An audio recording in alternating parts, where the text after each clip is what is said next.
여러분 살다 보면 가끔 그런 얘기 하죠. 저 사람은 자존심이 너무 세다, 그런 얘기를 합니다. 자존심에 대한 사전적 용어를 보면 남에게 굽히지 않고 스스로 품위를 유지하려고 하는 마음, 그렇게 되어 있어요. 그런데 그 자존심이 자기 주장이나 자기 뜻을 굽히지 않는 것으로 드러나게 될 때에 문제가 될 때가 있습니다. 이 자존심은 어린 아이들도 있더라고요. 자존심 상해, 이렇게 이야기하는 거예요. 그래서 자존심이 상해서 못 해먹겠어, 애들도 그런 얘기를 해요. 보면 자존심이 상한다는 거 보면 자기 뜻대로 하고 싶은 거예요. 엄마가 시키는 대로 하기보다는. 그런데 이것이, 이 자존심 속에 뭐가 숨어 있냐면 죄성이 그 속에 숨어 있습니다. 내 마음대로, 내 고집대로, 내가 하고 싶은 대로 하려고 하는 죄성이 숨어 있어서 그게 문제가 되는 것이죠. 그래서 아이들의 반항이 청소년기에서 이것을 깨달음이 없으면 장년층까지 계속 이어지는 것을 봅니다. 그래서 저 사람은 나이가 들었는데 왜 이렇게 철이 없는지 몰라, 그런 얘기를 들을 때가 바로 이 자존심에서부터 출발되는 것을 알 수 있지요. 신앙도 마찬가지입니다. 신앙생활에서 가장 듣기 싫은 말이 뭔지 아세요? 저 사람은 아직 철이 없어. 그렇게, 그 말 정말 듣기 싫거든요. 그런데 하는 거 보면 철없는 짓을 하고 있어요. 그런 사람들의 특징이 뭔지 아세요? 하나님에 대해서 불편하게 생각해요. 내가 필요할 때 하나님이 나를 도와주는 것은 참 고마운데, 내가 조금 잘못을 하고 있는데, 조금 죄를 짓는 일에 하나님이 옆에 계신 것을 굉장히 불편한 겁니다. 이럴 때 하나님이 오지 마세요, 그 마음이 굉장히 강한 거예요. 그래서 그럴 때 하나님이 없으면 좋겠다, 그런 생각을 합니다.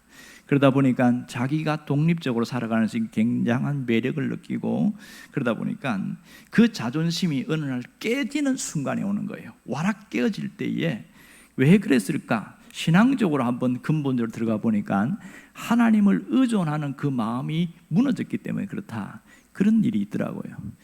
그런가 하면 오늘 본문에는 정반대의 현상이 나타나고 있습니다. 시편 23편 2절에 보면은 하나님에 대한 의존성이 굉장히 강한 모습이 나타나고 있어요.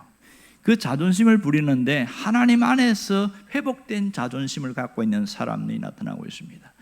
시편 23편은 여러 번 설교를 했고, 또 이 23편은 우리가 너무 친숙하고 잘 알고 있습니다. 하지만 좋아하는 것과 말씀 안에서 있는 것은 별개의 문제다. 지난 시간에 그 얘기를 했습니다. 여러분, 한 주간 지나면서 얼마나 말씀과 함께 하려고 했나요? 이 말씀이 내 말씀이 되고 내 삶에서 이어가려고 얼마나 한번 노력해 보셨나요? 한번 이런 것을 깊이 생각하면서 하는 것이 진정한 신앙의 모습이겠죠. 여러분, 성경에 보면은 비유가 참 많이 나오는데 하나님과 우리 사이의 관계에 대한 비유들이 많이 나와요. 그 중에 가장 으뜸이 된 건 뭐냐면 남편과 아내에 대한 비유, 그리고 또 하나님과 우리 사이를 아버지와 자녀와의 관계로 그렇게 또 이야기할 때가 있습니다. 남편과 아내라는 것은 친밀한 관계를 이야기하고 있고, 아버지와 자녀와의 관계라는 것은 의존적 관계다, 그렇게 얘기를 하고 있어요. 그런데 오늘 시편 23편은 양과 목자와 양의 관계다, 이렇게 이야기를 하고 있거든요. 이것은 왜 그러냐? 우리가 어떤 그리스도인이며 어떻게 살아야 하는가를 이 양과 목자의 비유에서 굉장히 잘 보여주고 있기 때문입니다. 이것은 뭐냐면 양은 목자 없이 못 산다, 그래서 철저한 의존적 존재로 살아가야 된다, 그런 얘기인 것이죠. 시편 78편 52절에도 보면 그가 자기 백성을 양같이 인도하여 내시고 광야에서 양떼같이 지도하셨도다, 그렇게 이야기하는 거 보면 시편 23편이나 78편이나 양과 목자의 관계, 아주 절대적으로 떨어지면 안 되는 관계로 그렇게 얘기를 하고 있습니다. 오늘 2절에 보면 지난주에 나온 것을 다시 한번 언급합니다마는 그가 나를 푸른 풀밭에 누이시며 쉴 만한 물가로 인도하시는도다 그랬어요. 오늘 우리가 주목할 것은 뒷부분입니다. 우리를 쉴 만한 물가로 인도하신다 하는 부분입니다. 왜 하나님이 쉴 만한 물가라고 이야기를 했을까? 이게 의문점이 되겠지요. 자, 그러면 쉴 만한 물가로 인도한다, 그곳이 어디냐는 거예요. 어떻게 인도하냐는 겁니다. 하나님이 인도하시는 것은 딱 한 가지입니다. 안전하게 우리를 인도한다, 이것을 보여주고 있습니다. 시편 23편의 배경은 두 가지로 이렇게 학자들이 얘기를 하는데 여러분이 어떤 것이 맞는지 한번 생각해 보시기 바랍니다. 하나는 대평원, 뉴질랜드처럼 대평원에 펼쳐진 푸른 풀밭을 이야기하고 있어요. 그곳에 있는 이 양들은 굉장히 먹을 것이 풍성해요. 어디 가든지 푸른 풀밭이니까 거기는 사실은 목자가 별로 필요 없습니다. 거기는 이리도 없고 늑대도 별로 없어요. 천적들이 거의 별로 없이 아주 편안하게 있는 상태입니다. 두 번째는 아주 힘든 환경, 협곡이 있고 또 굉장히 낭떠러지가 있고 풀이 늘 잔잔한 게 아니고 풀이 있는 곳을 찾아가야만 그런 곳이 있어요. 그런 풀밭이 있습니다. 그럼 중동 지역은 왜 그러냐면 우기라고 해서 비가 오는 때가 3개월밖에 안 됩니다. 그래서 우리나라하고는 너무 달라서 비가 올 때만 풀이 확 자라고 비가 안 오잖아요. 노랗게 떠버리는 거예요. 그럼 먹을 수 없는 거죠. 그런 상황이에요. 그럼 풀밭을 찾아다녀야 됩니다. 그럼 시편 23편의 배경은 첫 번째일까요? 두 번째일까요? 당연히 두 번째지요. 두 번째가 맞습니다. 자, 이 펼쳐진 목장이라 하지만 목자가 없으면 양들은 갈 데를 몰라요. 어떻게 살아갈지도 모르고 뭘 먹으러 가야 돼, 어느 방향으로 가야 될지 아무것도 모르는 게 맞습니다. 이진희라는 목사님 계시는데 그분이 있었는데 광야를 읽다 하는 책이 있어요. 그분이 광야에 대해서 아주 자세하게 쓴 것을 보면 그 책에 뉴질랜드에 나오는 끝없이 나오는 평안에 대해서 이야기하면서 목자와 양과의 관계를 이렇게 썼어요.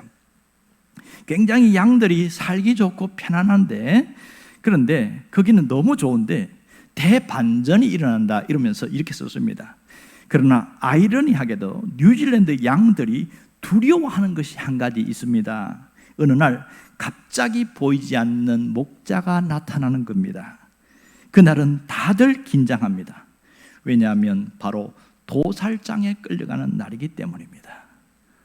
굉장히 아이러니하죠. 여러분, 하나님은 우리를 뉴질랜드의 대평원에 있는 그런 곳으로 우리를 인도하지 않습니다. 왜냐하면 우리가 사는 현장이 그렇지 않거든요. 우리가 사는 현장은 방심하면 골짜기로 떨어질 수 있고 자칫 잘못하면 사나운 환경이 나를 집어삼킬 수 있는 그런 것이기 때문에 그렇습니다. 여기에서 이런 협착한 아주 힘든 환경 속에서는 목자의 존재는 절대적이라는 것이죠. 우리가 삶이 팍팍하고 힘든 이유는 뭘까? 사실은 하나님을 목자로 삼지 않고 살아가는 경우가 많아서 그렇습니다.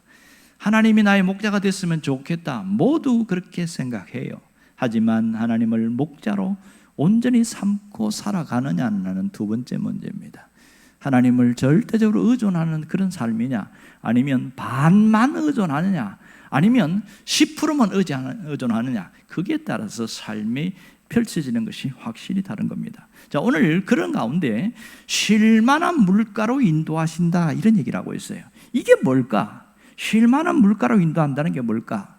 여러분, 짐승들 중에서도 물을 좋아하는 짐승이 있고 물을 싫어하는 짐승이 있지요.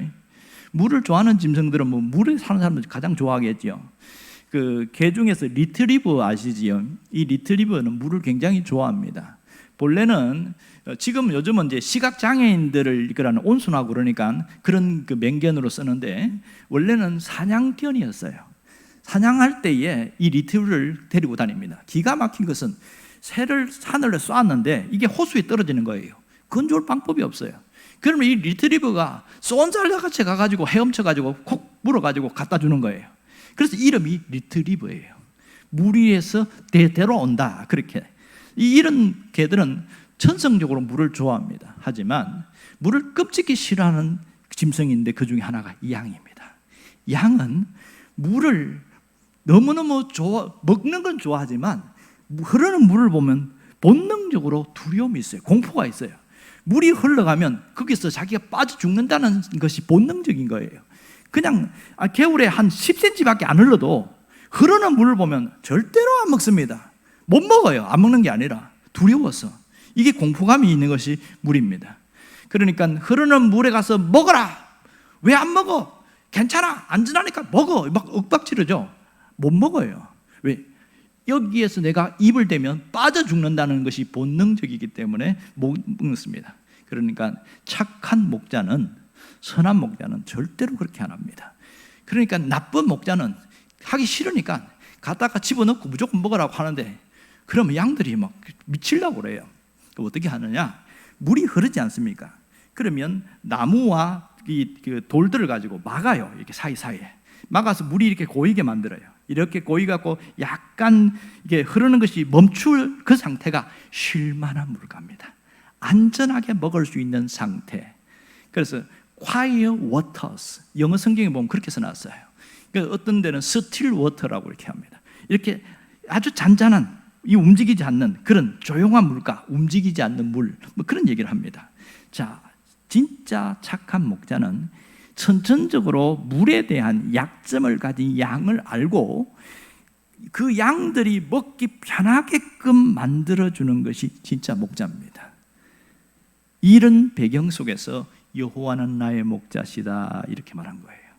하나님은 우리의 약점, 우리의 핸디캡을 아신다는 거예요. 각자의 약점이 뭔지를 알아요. 그러고 나서 그 약점을 먼저 보호하시고 이끌어 가신다는 것을 여기 이야기를 하고 있는 거예요. 이것이 얼마나 좋은 것입니까? 어떤 분처럼 은혜 받아, 무조건 은혜 받으면 형편 풀려, 네가 은혜를 못 받으니까 그 모양으로 사는 것이지, 그렇게 하지 않는다는 거예요. 하나님은 억지로 떠먹이고 그렇게 시키지 않아요. 하나님이 하시는 구원의 방법도 보면 분명히 예수를 믿으면 구원받고, 예수를 믿으면 형편이 풀리고 환경이 회복되고, 예수를 믿으면 천국 가는 거 알아요. 열어놨어요. 여러분, 누구나 예수를 믿을 수 있지만 모두가 믿는 것은 아닙니다. 누구나 하나님을 목자로 삼을 수는 있지만 모두가 하나님을 목자로 삼는 것이 아니라는 것을 알아야 됩니다. 오늘 이 시편 23편은 다윗이 자기가 경험한, 체험한 고백인 것을 우리가 분명히 알 수 있지요. 다윗은 끊임없는 부족에 시달렸고 늘 두려움으로 그렇게 도망다니는 일들이 일상이 되었습니다. 그러한 가운데 이 23편이 기록됐다는 것은 놀랍지 않습니까? 그는 사울의 총애를 받았지만 그 사울의 질투심 때문에 거의 10년 가까이 피난 생활하고 죽을 뻔하는 것도 몇 번 넘기고, 내가 왜 이렇게 살아야 되나 얼마나 허망한지 몰라요. 가장 처량하고 비참했을 때가 블레셋이라는 적국에 가서 망명을 했다가 죽을 뻔하다가 살아나왔거든요. 그리고 유대와 블레셋 사이 경계선에 그 아둘람 동굴이 있어요. 지금도 보니까 아둘람 동굴이 입구가 요만해요. 잘 안 보입니다. 그래서 들어가면은 한 400~500명이 들어갈 수 있는 어마어마한 동굴이 그 속에 있어요. 그래서 성지순례 가는 사람들은 거기에 꼭 한번 갔다 오기도 합니다. 들어갈 때 여자들은 힘들어요. 특히 살찐 남자들은 굉장히 힘들어합니다. 입구가 좁아서. 근데 거기서 온 사람들이 다 상처받고 다 다윗에게 뭔가 달라는 그런 사람 왔어요. 이런 사람들 걱정이 얼마나 많은지 몰라요. 다윗은 자기가 왕이 된 이후에도 수많은 걱정에 시달립니다. 가장 사랑하는 아들이 배신을 하고 가장 총애하는 신하가 배신을 하고 그 배신의 아픔이 너무너무 고통이 커요. 자기 아내였던 미갈마저도 다윗이 하나님을 찬양할 때 그것을 조롱하고 비웃고, 이게 다윗의 현실의 모습이었어요. 끊임없는 부족과 두려움, 걱정거리 속에서 살아왔어요. 그런 가운데 그가 딱 깨달은 게 뭐냐? 하나님을 목자로 삼으니까 부족함이 채워지는 것을 경험한 거예요. 하나님을 목자로 삼으니까 하나님께서 내 인생을 푸른 풀밭으로, 그 다음에 쉴만한 물가로 인도하시는 것을 경험한 거예요. 그리고 나서 2절이 나온 거예요. 하나님이 이렇게 인도하시더라는 거예요. 여러분, 진짜 신앙생활에서 중요한 것은 하나님을 목자로 삼게 되면 2절이 우리의 삶의 응답으로 나타난다는 사실입니다. 여러분에게 그 은혜가 있기를 원합니다. 여기에 인도하신다, 이 말이 굉장히 중요한데요, 인도한다는 것은 안전하게 책임지신다 이런 뜻입니다. 안전하게. 양들이 단 한 마리도 낭뜰에 떨어지거나 소외되거나 병든 데로 가지 않고 모두 보호하는 거예요. 자, 평온할 때에는 목자가 가이드 역할을 합니다. 그리고 막 양들이 길을 잃어버리죠. 그러면 그 양이 어디 가나 찾아서 반드시 데리고 옵니다. 이게 인도하신다는 거예요. 하나님은 바로 이렇게 하신다는 거예요. 하나님의 성품이 여기에 담겨 있습니다. 놀라운 하나님의 성품. 어떤 하나님입니까? 우리를 쉴만한 물가로 인도하시는 하나님이라는 것이지요. 하나님은 우리에게 억지로 먹이거나 억지로 강요하는 분이 아니라 하나님은 안전하게 보호하고 이렇게 나아가시는 그런 분임을 이야기합니다. 오늘 우리가 이 말씀을 통해서 중요한 것을 깨달아야 됩니다. 하나님이 어떤 분인가를 깨달아야 됩니다. 하나님이 어떤 분인가요? 나의 약점을 감싸는 분이시다. 하나님은 내 약점을 아시고 그것을 필요하게 하나님이 감싸고 책임지시는 분이시다. 이걸 깨달아야 합니다. 우리는 연약한 자예요. 양처럼 연약한 자들입니다. 약점이 많습니다. 하지만 약점 때문에 실패하거나 약점 때문에 망하는 게 아니에요. 하나님을 온전히 목자로 삼지 않기 때문에 내 마음대로 가기 때문에 문제가 생기는 것이죠. 여러분, 약점을 안고 고집 피우는 양은 늘 험한 고통을 당합니다. 약점 때문에 목자가 인도한 대로 가지 않고 반대 방향으로 가는 이 양들은 항상 소외를 당합니다. 그러므로 하나님은 한 번도 내 약점 때문에 너는 왜 도대체 그 모양이냐, 왜 인생을 그렇게 사느냐, 그렇게 말씀하지 않으십니다. 내가 가진 약점, 핸디캡 때문에 힘들어하는 것을 알고 계셔요. 하나님이 원하는 것은 네가 가진 그 모습 그대로 나에게 나오라. 이게 주님이 원하는 겁니다. 왜요? 가지고 나오기만 하나님은 하나님이 감싸 주신다는 거예요. 하나님이 돌보아 주신다는 거예요. 하나님이 쉴만한 물가로 인도하신다는 겁니다. 하나님을 목자로 삼으면 우리 인생 전체를 하나님이 책임진다는 사실을 잊지 않기를 원합니다. 하지만 예수를 믿고서도 바뀌지 않는 부분이 있어요. 그게 뭔지 아세요? 내가 하고 싶은 대로 하고, 내가 놀고 싶은 데 놀고, 내가 뭔가 먹고 싶은 데 먹고 내 마음대로 하고 싶어하는 속성이 우리 안에 있어요. 여러분, 하나님 떠나서 내 마음대로 해도 하나님이 심판하거나 징계를 하시거나 그렇게 바로 하십니까? 안 합니까? 안 해요. 하나님을 모르는 사람은요, 차 타고 가다가 운전하다가 부딪히면 하나님이 나를 심판하신다 보다, 이렇게 생각하는 거예요. 애가 아프면 내가 요즘 기도를 안 했더니 하나님 나를 징계하시는가 보다. 하나님이 너무너무 두렵고 무서운 거예요. 그렇다고 어떤 사람은 하나님은 그런 분 아니니까 내 마음대로 해도 돼, 마음껏 또 살아가는 분도 있어요. 하여튼 양극으로 가는 분들이 있더라고요. 그런데요, 내 마음대로 하고 싶다고, 내 뜻대로 하고 싶다고 안 되는 게 그게 인생입니다. 오히려 내가 원하는 방향과 정반대로 가는 펼쳐지는 게 인생이에요. 아무리 목표와 계획을 세워놓고 또 그걸 기도하지만 때로는 길이 막혀가지고 너무 힘든 것이 우리의 인생이라는 것을 알아야 됩니다. 그러니까 그런 삶을 사는 사람들의 특징은 딱 한 가지입니다. 지쳐 있어요. 주변에 돌아보면 사람이 지쳐 있어요. 얼굴이 그냥 막 헬쑥하고 얼굴에 또 근심기가 있고 지쳐서 살아갑니다. 사실은 그런 모습은 어린아이든 어른이든 남자든 여자든 상관없이 동일한 모습으로 살아갑니다. 저마다 자기 문제 때문에 상처받고 자기 문제 때문에 고민하고 자기 문제에 지쳐서 그렇게 살아가는 거예요. 왜? 내가 책임지려고 하니까, 또 내가 책임져야 하니까. 그래서 그들 때문에 너무너무 힘들어하는 거예요. 사람이 잠을 자는 것이 얼마나 축복인지 몰라요. 그런데 불면증을 겪는 사람은 그것이 귀한 줄 압니다. 좋은 침대를 놨다고 해서 충분히 잠을 자는 거 아니에요. 많은 사람들이 수면장애에 시달리는 것은 지쳐서 그렇습니다. 여러분, 먹을 것이 우리는 풍성할 때가 많아요. 사실은 열대과일을 우리는 마음껏 돈만 주면 사 먹을 수 있습니다. 그렇지만은 그 사람의 내면에 보면 쫓기면서 먹고 있는 것을 알 수 있습니다. 그러니까 소화불량에 걸리는 경우가 많지요. 멋진 집을 가진 사람들 보면 얼마나 부러운지 몰라요. 그런데 그 사람들의 안에 들어가 보면 안식이 없어요. 마음에 평안이 없어요. 부부간의 관계가 나빠지든지 부모 자식 간의 관계가 틀어져서 원수처럼 살든지, 겉은 멀쩡한데 속은 다 골마 터져 있는 경우가 굉장히 많습니다.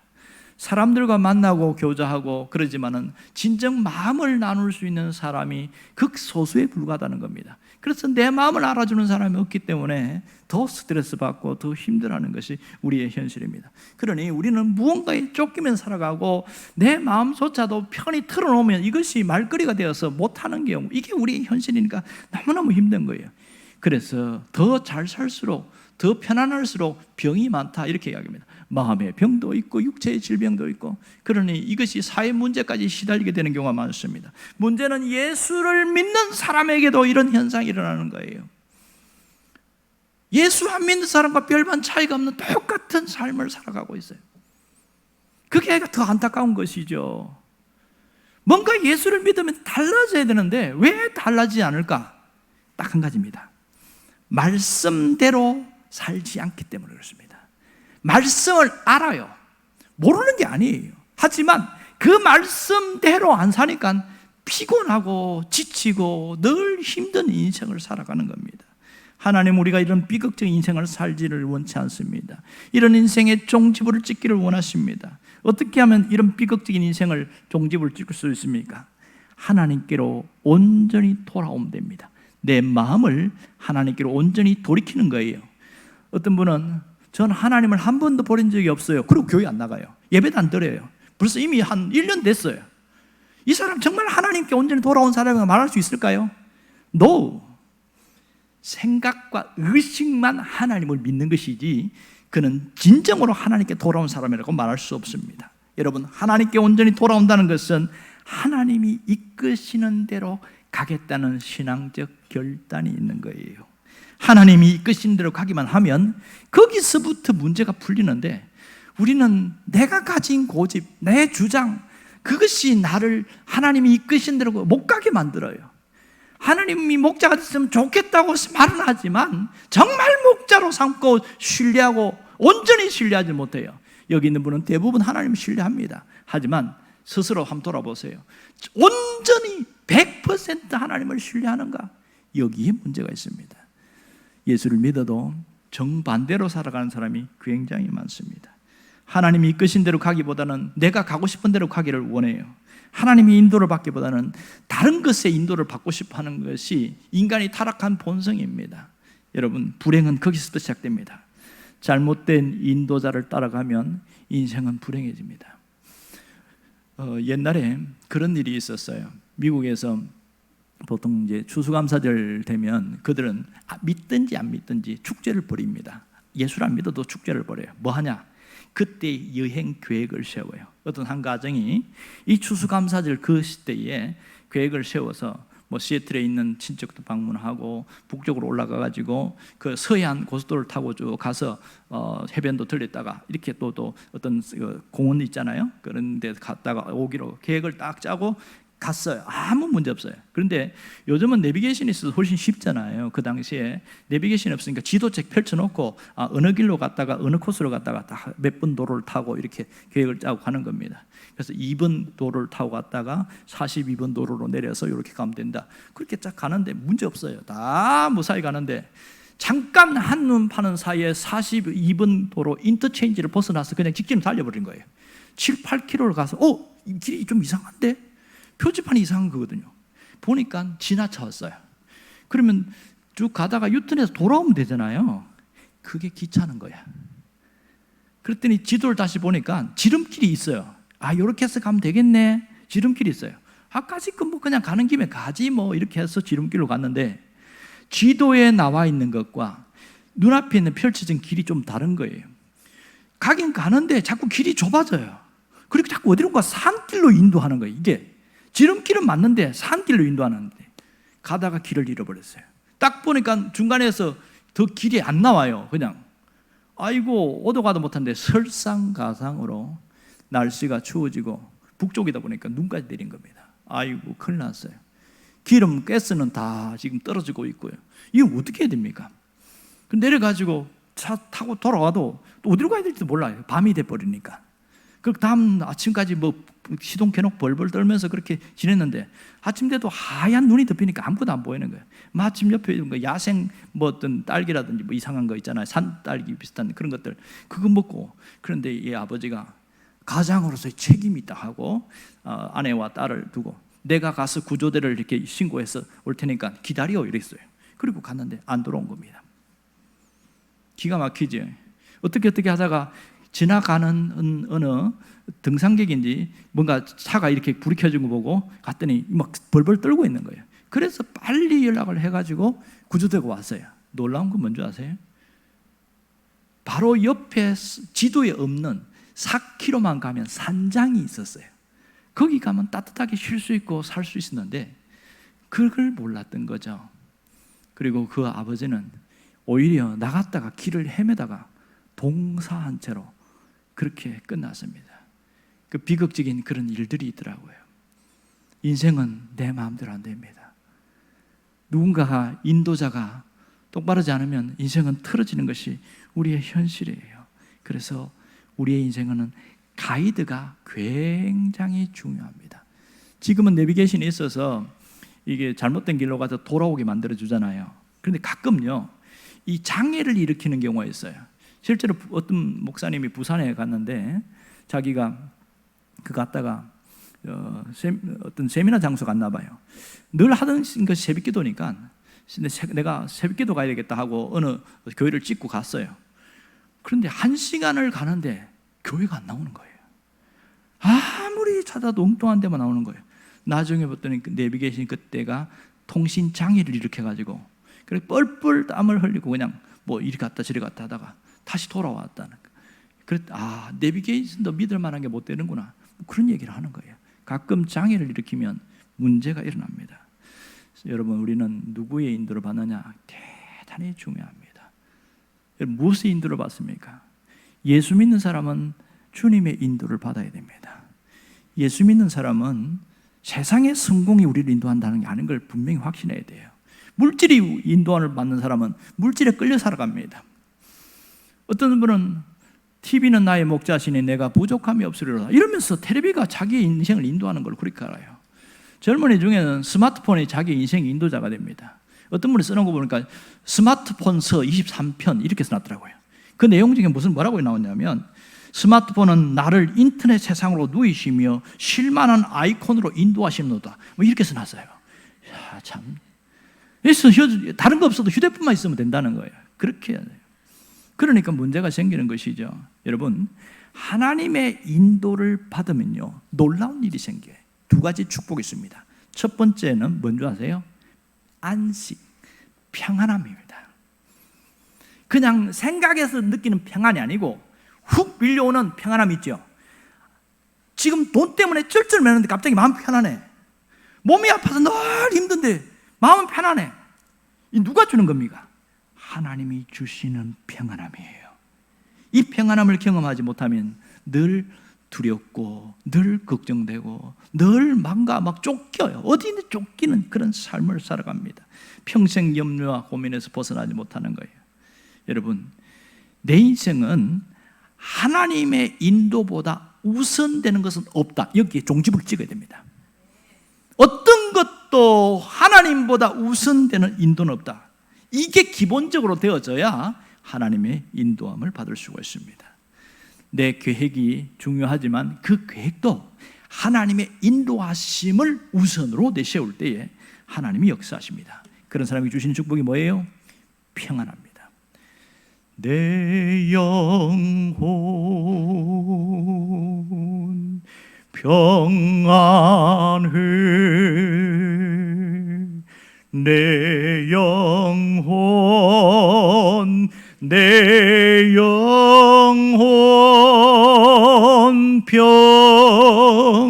평안해 진심으로 이 찬양이 나오는 거예요.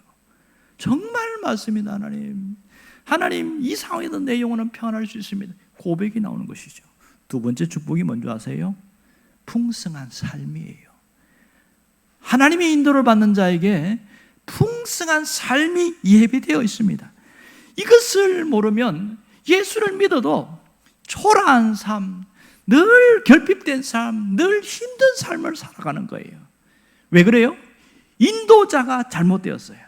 인도자가 가만히 들어가 보니까 하나님인 줄 알았는데 아니고 다른 게 인도자가 된 거예요. 그러니 늘 인생이 힘들고 실패하고 초라하고 어려운 것이죠. 하지만 하나님을 인도자로 삼고 딱 살아가면 이 말씀이 내 삶의 현장에 현실로 이어집니다. 그가 나를 푸른 풀밭으로 인도하신다. 먹을 걸 하나님이 주신단 말이에요. 만일 먹을 것 때문에 고민되시는 분은 그가 나를 푸른 풀밭으로 인도하신다. 하루에 100번만 외치면서 기도해 보세요. 하나님이 그렇게 안 하시는가? 100% 하십니다. 제가 지난주 그 얘기했지요? 주기도문에도 그랬잖아요. 오늘 우리에게 일용할 양식을 주옵시고, 누가 하도 먹을 게 없어갖고 하나님 제발 먹을 게 없어요, 먹을 거 주세요. 그랬더니 아무도 안 주더래. 그랬더니 목사님이 그렇게 하지 말고 일용할 양식을 주시옵고 주기도문을 100번씩 외우라고 시켰어요. 그리고 특별히 그 부분에 대해서 강조해서 거기서는 멈추고 기도하고 그 다음에 하고 이렇게 100번을 외치랬더니 진짜 일용할 양식이, 목사님 진짜 기적이 일어났어 이러면서 이야기하는 거예요. 누가 쌀가마니를 갖다 줬대. 누군지 모른다는 거야. 희한하지요 목사님 이러는 거예요. 당연한 건데 이게 체험이 되어야 된단 말입니다. 그가 나를 푸른 풀밭에 누일 뿐만 아니라 어떻게 하셔요? 쉴만한 물가로 인도하시는 겁니다. 평안함을 주시고 풍성한 삶으로 이끌어 주신다는 겁니다. 여러분, 고집 피우지 않기를 원합니다. 내 생각대로 움직이지 않기를 원합니다. 주님의 인도하심을 받기를 원하는 사람은 딱 한 가지만 하면 돼요. 따라합시다. 목자 되신 하나님께 붙어 있자. 너무 길어요? 하나님께 붙어 있자. 이게 말은 쉬운데 안 쉬워요. 하나님께 붙어 있는 거 다 좋지요. 그러면 되겠네. 그럼 하나님께 붙어 있는 게 뭐예요? 물어보면 대답을 못해. 여러분 뭐라고 생각하세요? 하나님께 붙어 있는 게 뭐예요? 하나님께 붙어 있는 것은 바로 간단합니다. 목자가 말할 때 양들이 들어요. 그러면 양들은 목자의 음성을 귀를 기울이죠. 이게 붙어 있는 거예요. 하나님의 음성에 귀를 기울이고 목자가 가자 그러면 예 하고 따라가는 거예요. 야, 그 위험에 가지 마 하면 안 가는 거예요. 굉장히 단순합니다. 그러니까 신앙이 좋으면 좋을수록 단순해요. 그거 안 하면 좋겠는데 예 하고 안 해버려요. 그런데 신앙이 자꾸만 중간에서 어정쩡하게 있는 사람은요, 복잡해. 생각이 많아. 왜 하지 말라고 그랬을까? 이거 왜 하라고 그랬을까? 나 이거 하고 싶은데. 생각이 너무 복잡하니까 결론은 뭐예요? 자기 하고 싶은 대로 하는 거예요. 단순하지가 않아요. 목자의 음성을 듣고 따라가면 쉽단 말입니다. 누가 이렇게 살았어요? 다윗이 그렇게 살았잖아요. 다윗은 하나님이 내 인생의 로드맵이다, 내 인생의 지도다, 이렇게 확신하고 살아갔더니 정말 그랬어요. 그 중에 하나 일례가 뭔지 아세요? 그는 전쟁을 하도 많이 해가지고 어떻게 하면 전쟁을 이길 수 있는 방법을 알아요. 그런데 희한한 것은 전쟁할 때 하나님 올라갈까요 말까요? 그랬더니 야, 가지 마라. 안 가는 거야. 분명히 자기 생각이 가면 다 이길 것 같은데 하나님 이번에는 어떻게 할까요? 야, 우회해서 기습 공격해라. 예, 알았습니다. 자기는 숫자가 많으니까 정면 돌파 될 것 같은데 하나님 우회하라고 그러니까 그렇게 했더니 백전백승한 거예요. 다윗이 잘한 거 뭐예요? 하나님이 말씀하시는 대로 시키는 대로 한 거예요. 놀랍지 않습니까? 하나님 우리에게 어려운 것이나 부담스러운 것이나 감당할 수 없는 걸 결코 시키지 않습니다. 때로는 우리에게 내오는 시험도 내가 감당할 수 없는 시험은 하나님이 주시지 않아요. 하나님이 내게 뭔가 요구할 때 엄청난 것을 요구하는 게 아니라 아주 단순한 걸 요구하고 있다는 것을 잊지 않기를 원합니다. 그것을 따라가다 보니까 삶이 달라지게 되는 거예요. 진정한 구원은 영혼 구원과 삶의 구원입니다. 삶의 회복이 일어나야 온전한 구원, 전인적 구원입니다. 하나님이 원하는 것은 오늘 전인적 구원이에요. 2절의 말씀은 전인적 구원의 삶이 여러분에게 펼쳐지기를 원한다. 여러분, 이 말씀이 여러분의 삶의 현장에 그대로 나타나기를 주의 이름으로 축원합니다.